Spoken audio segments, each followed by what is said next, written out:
Hello friends, good morning. কেমন আছো তোমরা সবাই? আশা করি সবাই খুব খুব খুব ভালো আছো। কিচেন উইথ পাপিয়াকে আপনাদের এই চ্যানেলে সবাইকে ওয়েলকাম জানাচ্ছি। তো আজকে আমি আরেকটি নতুন আইটেম নিয়ে এসেছি, শুক্তো, পাঁচমিশালি শুক্তো। তো এখানে আমি কী কী সবজি নিয়েছি আপনাদেরকে একটু মেনশন করে দিচ্ছি।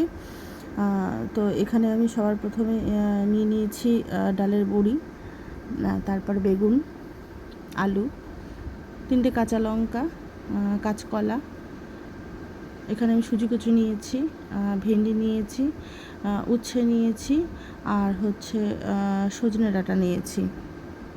সবার প্রথমে আমি এখানে কড়াতে তেল দিয়েছি। তো তেল গরম হয়ে গেছে, এবার আমি ডালের বড়িগুলো হালকা করে ভেজে নেব। তো ডালের বড়িগুলো আমি খুব একটা বেশি ভাজবো না, হালকা করে ভেজে আমি ডালের বড়িগুলোকে তুলে নেব। এবার আমি দিয়ে দেব বেগুন। বেগুনটাকেও আমি ভেজে নেব, দিয়ে দেব অল্প একটু হলুদ। তো বেগুনটাকেও আমি বেশি ভাজবো না, কারণ বেশি ভাজলে আবার বেগুন গলে যাবে। তো শুক্তোতে বেগুন গলে গেলে ভালো লাগে না, আমি এটাকে ঢেকেও দেবো না। তো বেগুনগুলোকে আমি মোটামুটি মানে ভাজা ভাজা একটু করে নেব। তো বেগুনটাও দেখুন আমার এদিকে ভাজা হয়ে গেছে। তো বেগুন ভাজা হয়ে গেছে, এখন আমি দিয়ে দেবো উচ্ছেগুলোকেও ভালো করে ভেজে নেব, কারণ উচ্ছেগুলোকে যদি আমি কাঁচা তরকারিতে দিই তাহলে শুক্তোটা একদম পুরোপুরি তেতো হয়ে যাবে। আর উচ্ছেটা ভেজে নিলে তেতো ভাবটাও চলে যাবে, উচ্ছেটাও সেদ্ধ হয়ে যাবে, যার জন্য আমি উচ্ছেটাকে ভেজে নিলাম। দেখুন আমার এদিকে উচ্ছেটাও মোটামুটি ভাজা হয়ে গেছে। তো এটাকেও আমি তুলে নিচ্ছি। এবার আমি দিয়ে দেবো কাঁচকলাকেও সেম একই প্রসেসে আমি কাঁচকলাগুলোকেও ভেজে নেব। তো কাঁচকলা ভেজে নেব। এখানেও আমি পরিমাণ অনুযায়ী অল্প একটুকু হলুদ দিয়ে দেব।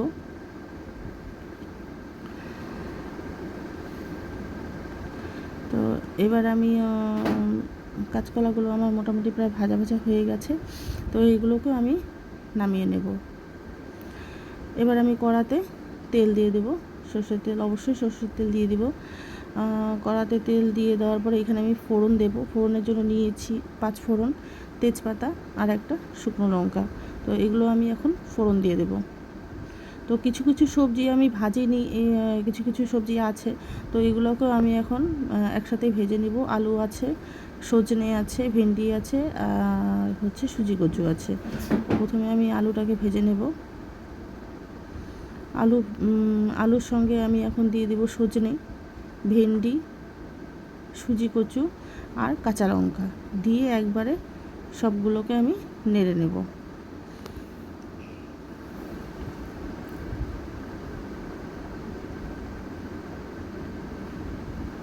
সেম একই প্রসেসে সবগুলো ভেজে নেব। দিয়ে দেব পরিমাণ মতো হলুদ, লবণ দিয়ে আমি ভালো করে একটু নিয়ে নেব। আর 3টে কাঁচা লঙ্কা আমি চিড়ে রেখেছিলাম, তো আমি 3টে কাঁচা লঙ্কাও একবারে এই সবজির সঙ্গে দিয়ে দিচ্ছি।